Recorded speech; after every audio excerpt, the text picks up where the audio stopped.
और बामसेफ द्वारा प्रायोजित ऑल बार एसोसिएशन द्वारा आयोजित डॉक्टर बाबा साहब अम्बेडकर जी के 28 जून 1922 को ग्रेस यूनिवर्सिटी लंदन से बैरिस्टर की पदवी प्राप्त होने के अवसर पर ये जो बैरिस्टर शताब्दी वर्ष मनाया जा रहा है उसके तत्वावधान में, और आज 26 जुलाई जो छत्रपति शाहू जी महाराज के द्वारा लगभग 125 साल पहले आरक्षण लागू किए जाने के चलते आरक्षण दिवस के रूप में मनाया जाता है। इस दोनों के तत्वावधान में आयोजित इस सभागार में मौजूद सभी सम्मानित लोगों, मंच पर बैठे हुए विशिष्ट अतिथियों, आप सभी का आभार। मैं तो श्रोता बन के आया हूं इस कार्यक्रम में। हमारे वरिष्ठ नितिन मिश्राम साहब दिल्ली से आ रहे थे और हम लोग संयोग से आज लखनऊ थे, कल एक कार्यक्रम था वहां गए थे, और कार्यक्रम में था तो अयोध्या में था। मामूली कार्यक्रम नहीं था और ऊपर से फूलन देवी पर था, और तबीयत मेरी बहुत दिन से खराब थी, फिर भी हम आए। गला भी आज खराब है और आज सुनने आए, लेकिन इस आयोजन में आने के बाद आपने बुला करके सम्मानित किया, मंच पे बिठाया और माइक पकड़ा दिया। ये सम्मान बहुत बड़ा है मेरे लिए और मैं आप सबको बहुत शुक्रिया अदा करता हूँ, बहुत बहुत धन्यवाद करता हूँ। जय भीम, जय मंडल बोलता हूँ। वक्ता लोग हैं, वो विषय पर अपनी बात रखेंगे और मुझे केवल एक बात करनी है।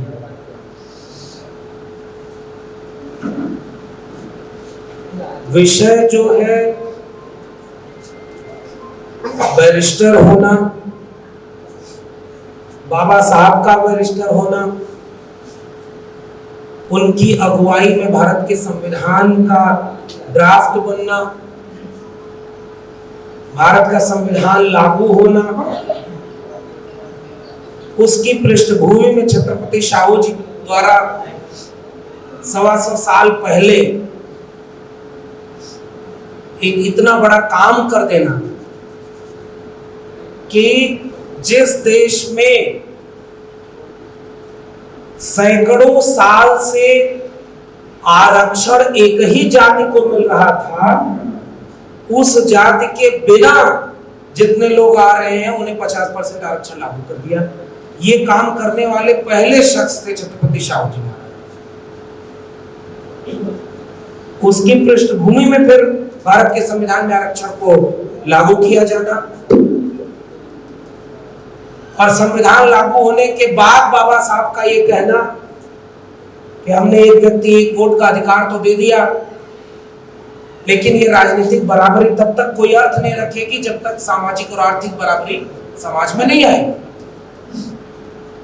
बाबा साहब की ये चेतावनी कि ये संविधान केवल कागज का पुलिंदा मात्र रहेगा अगर इसे लागू करने वाले लोग ठीक नहीं हुए। बाबा साहब की ये भी चेतावनी कि इस मुल्क के लिए सबसे बड़ा अभिशाप अगर कोई है तो वो राष्ट्र हिंदू राष्ट्र है। वो स्वतंत्रता, समानता और बंधुत्व विरोधी है। वो लोकतंत्र से मेल नहीं खाता है। किसी भी कीमत पर हिंदू राष्ट्र को बनने से रोका जाना चाहिए। ये चेतावनी बाबा साहब के सफर को आगे ले चलने के लिए तमाम लोग उस मिशन मूवमेंट में शामिल हुए और आज 2022 में हम यहाँ बैठे हुए। मैं इन सब के बीच में अगर कोई रिश्ता खोजने की कोशिश करता हूं तो ऐसा लगता है कि हमारा रिश्ता तो है, और हमारा रिश्ता 2000-3000 साल पहले तक का है। भैया जी तुम भी बैठ जाओ,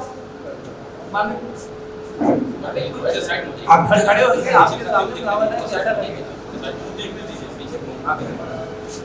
ये बात। तो ये जो रिश्ता है वो तथागत बुद्ध से आज तक लड़ने वाले हर एक व्यक्ति के साथ जुड़ता है, जो विचार से जुड़ता है। तो इस रिश्ते में मैं बस इतना खोजने आया हूं कि आज हम कहां खड़े हैं।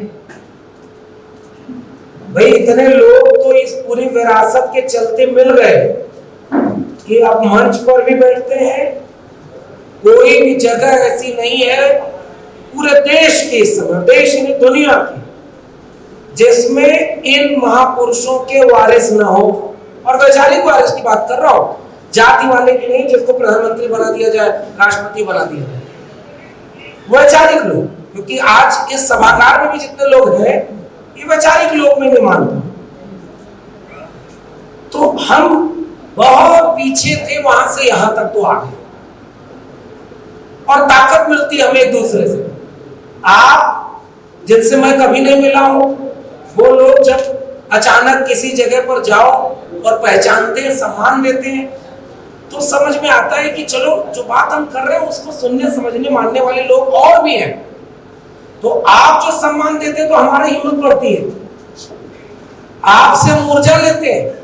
क्योंकि हमारा क्या है, हम तो अभी जितनी उम्र है, हमारे से ज्यादा उम्र वाले लोग तो यहाँ संघर्ष करके उम्र बिताई होगी। उन लोगों ने यहाँ बैठे हुए बहुत सारे वरिष्ठ लोग रिटायर जैसा। तो हम बेसिकली एक दूसरे से ऊर्जा लेते हैं और ऊर्जा देते हैं, और एक बात समझते हैं जो वही एक रिश्ता है जिसकी बात मैं कर रहा हूं। बस यही बात मुझे करनी है। वो रिश्ता विचार का है, वो जात बिरादरी का नहीं है। जात बिरादरी का होता तो हमारी जात बिरादरी के बहुत बड़े बड़े लोग तो बहुत बड़ी बड़ी जगहों पर है। तो वो जो विचार का रिश्ता है उसकी वजह से हम जुड़ते हैं। और ये विचार का रिश्ता जब विचारधारा का संकट है, हिंदू राष्ट्र का खतरा जो बाबा साहब ने बताया था वो आपके सामने है, सारा कुछ हमारे सामने है। उससे हमें बचाएगा कौन? एक तो हमारा ये रिश्ता हमें बचाएगा जो जात बिरादरी से ऊपर जमात का है। 90% वंचित शोषित पीड़ित समाज का है, जिसको चौधरी छोटू राम कहते थे 90% कमेरा लोग और 10% लुटेरा लोग। ये 90% में जाति थोड़ी है। जो श्रमजीवी है, जगदेव बाबू कहते थे उन्हें श्रमजीवी, बाबा साहब उसे डिप्रेस क्लास कह रहे हैं। सारे लोग मिलकर के वो 90% जो लोग हैं वो एक रिश्ता। और आखिरी सवाल में बस यही सवाल रख रहा हूं, बाकी वक्ताओं को सुनेंगे। तो जो खतरा है उससे बचाएगा कौन हमें? और खतरा क्या है? खतरा यह है कि जिन्हें रक्षा करने की जिम्मेदारी सौंपी गई थी वही भक्षण कर रहे हैं, रक्षक भक्षक बन जाए। आप वकील साहब लोग हैं, हमारे गांव में कहा जाता है कि अगर घर में अस्पताल और कचहरी का चक्कर पड़ जाए तो परिवार बर्बाद हो जाता है। पता नहीं आप लोग जानते हैं, वरिष्ठ लोग ऐसा क्यों कहते हैं? क्योंकि कचहरी से डर लगता था साहब, कौन मुकदमा लड़ेगा हमारा, कौन जाएगा वहां? लोग हमारे लोग नहीं है, झूठा मुकदमा फंसा करके जेल में डाल रहे लोग, कोई कुछ भी बोल दे हमें पता ही नहीं। अब जब आप लोग बैठे हैं, मैं अयोध्या गया, वहां पे 40-50 वकील लोग आ गए और सारे अपने ड्रेस में आ गए। उन सब को देखकर वहां भी मैंने कहा कि जब आप लोग इतनी संख्या में आ गए तो थोड़ी बहुत जो हम लोग को डर लगती थी उसमें भी अब डर खत्म हो गया। अब तो हिम्मत से लड़ेंगे कि चलो हमारे साथ खड़े होने वाले लोग हमारे भाई हमारे सामने हैं। तो हम तो आपसे हिम्मत लेके जा रहे हैं, बस एक गुजारिश करके जा रहे हैं। खतरा आप पर भी आ रहा है, खतरा हम पर भी आ रहा है, क्योंकि हम भी आपसे बचेंगे। और आप किससे बचेंगे? भारत के संविधान से। और आज भारत का संविधान ही खत्म किया जाए। वो वही मुद्दई, वही मुंसिफ, मुझे पता था मेरा ही कसूर निकलेगा, जिस पर जिम्मेदारी है ना वही खत्म। और अगर हम संविधान नहीं बचा पाएंगे साथियों, हम अपनी जात बिरादरी बचा भी लिए, हम अपना घर बचा लिए बुलडोजर चलने से, हम अपनी खेत बाड़ी बचा लेंगे समझौता करके, झुक जाए जाके सत्ता की दलाली करने लगे, हमारे आसपास के लोग कर रहे हैं, इधर सम्मान नहीं मिल रहा है तो कह रहे हैं यहाँ सम्मान नहीं मिला वहां जाएंगे, दुश्मन के पास चले जाओगे। बेचारे दुश्मन की बात करो, सब बच सकते हैं, जो झुक जाएगा वो बच जाएगा। लेकिन केवल मेरी चिंता इस मंच पर चूंकि ये बात की जा सकती है, इसलिए बस यही आपसे अपील करके जा रहा हूं, कौन सा ऐसा रास्ता हो सकता है जिससे हम भारत के संविधान को खत्म होने से बचा सके। क्योंकि मुझे ऐसा लगता है कि अब भारत के संविधान के खात्मे की कोई घोषणा नहीं होगी, कोई ऐलान नहीं होगा इमरजेंसी की तरह कि आज रात 8 बजे से इस देश में भारत का संविधान लागू नहीं होगा, अब मनुस्मृति लागू होगी। उनकी हिम्मत नहीं है, उनकी औकात नहीं है कि वो इसकी घोषणा कर सके, ये तो नहीं हो सकता। लेकिन वो शातिर है, आरएसएस ट्रेनिंग तलवार और लाठी चलाने की देता है, लेकिन संस्कार डरपोक बनाने की देता है, ये मेरे भरोसा है। वो डरपोक लोग सामने से आपसे नहीं लड़ेंगे, वो पीछे से आपके खिलाफ खड़े होंगे और आपके खिलाफ आपके लोग को खड़ा करेंगे। तो ये भूल जाइए कि संविधान के खात्मे की कोई घोषणा होने वाली है। संविधान रहेगा, उसकी शपथ मिली जाएगी, उसके सामने माथा पे टेका जाएगा और संसद में खड़े होकर कहा भी जाएगा कि बाबा साहब न होते तो मैं भारत का प्रधानमंत्री नहीं बनता। लेकिन भारत का संविधान नष्ट नाबूद करने के लिए फैसले लिए जाएंगे। इस बात को आम जनता को कैसे समझाएं? आम जनता को नहीं पता है साहब कि भारत के संविधान से उन्हें क्या क्या मिला है। हमारे पढ़े लिखे लोगों को तो पता ही, हमारे प्रोफेसरों को तो पता ही नहीं। हम गांव के लोगों को क्या समझे, 5 किलो अनाज पर 500 रुपए पर वोट दे रहे हैं और हम उनको गाली देते हैं। उनको क्यों दे रहे भाई? जिसकी जिम्मेदारी थी, हमारे जैसे प्रोफेसरों की जिम्मेदारी थी, हम लोग नकारे रहे। अब जो चुनौती है, क्या हम अपनी जनता को समझा पाएंगे? कैसे समझाएं? नितिन साहब अभी बोल रहे थे, बाम सेठ के तत्वावधान में उन लोगों ने ये मिशन शुरू किया कि ऐसे सम्मेलन पूरे देश में करें। नीरज भाई से बात होती है, सुमित चौहान जी आए हुए और इस मंच पर बैठे हुए तमाम सम्मानित लोगों, मेरी गुजारिश है, क्या हम इसे आसान बुकलेट में, आसान पर्चा बनाकर, एक जन आंदोलन बनाकर गांव-गांव जाकर क्या लोगों को समझाने में सक्षम होंगे कि भारत का संविधान है तो क्या मिला है, नहीं होगा तो क्या नहीं मिलेगा। अगर ये समझा ले गए तो यही हमारी जिम्मेदारी है। बाकी भाषण देने में हम लोग बाहर बैठे हैं, भाषण दे लेते हैं, कार्यक्रम हो रहा है, आप लोग भी सुन के चले जाएंगे, कहेंगे बड़ा अच्छा कार्यक्रम था, पता नहीं कुछ कल को बदलेगा कि नहीं। चिंता ये मेरी, क्योंकि पीढ़ियां 20, 25 साल, 50 साल बाद हमसे पूछेंगी, जब तुम बड़े थे, प्रोफेसर थे, डॉक्टर थे, इंजीनियर थे, पेट भरा था तुम्हारा, तुम्हारे ऊपर जिम्मेदारी थी, क्योंकि तुम आरक्षण से वहां पहुंचे थे, भारत के संविधान से पहुंचे थे। तुम जब बड़े हुए तो सरकारी नौकरियां थी, तुम जब बड़े हुए तो भाईचारा था लोगों में, तुम जब बड़े हुए तो देश बिका नहीं था। लेकिन 25-50 साल बाद जब हमें तुम ये भारत सौंप कर जा रहे हो, तो हमारे पास न भारत का संविधान बचा है, न सरकारी नौकरी बची है, न सरकारी संपत्ति बची है, न शिक्षा सरकारी बची है, न रोजगार बचा है, न इस देश में सरकारी जमीन बची है, और न हमारा साझा विरासत का साझा हिंदुस्तान बचा, भारत बचा है। हम जवाब नहीं दे पाएंगे क्योंकि हमारी आंखों के सामने ये सब हो रहा है। अगर हम कुछ कर सके तो केवल इसलिए हम अपनी जिम्मेदारी निभा सके। बाबा साहब ने जाते जाते कहा था, बड़ी मुश्किल से ये कारवां यहाँ तक लाया हूं, आगे ले जाए, आगे न ले जा पाओ तो यहीं छोड़ देना, पीछे मत जाने देना।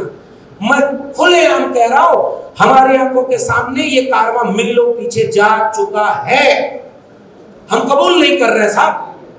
अगर इस सम्मेलन के बाद या ऐसे सम्मेलनों से, वकील साहब लोगों, आप लोगों से भी गुजारिश है साहब, अपने समुदाय में चलिए और लोगों को जोड़िए, हम प्रोफेसरों को जोड़े, डॉक्टर इंजीनियर को जोड़े, और सब मिल करके इसी लखनऊ में अगर एक बड़ा कार्यक्रम कर ले कुछ दिनों बाद, संविधान बचाओ देश बचाओ। मुझे लगता है यही असली श्रद्धांजलि, यही असली नमन साहू जी, बाबा साहब, बिरसा, फूले, पेरियार सबके लिए है। वरना माफ करिए, हम भी फिर पूजा करने के लिए एक औपचारिकता निभाने मात्र का काम करेंगे। आपने मुझे बुलाया, सम्मान दिया, बहुत बहुत धन्यवाद। जय भीम, जय मंडल, संविधान जिंदाबाद, उल गुलाम जिंदाबाद, इनकलाब जिंदाबाद।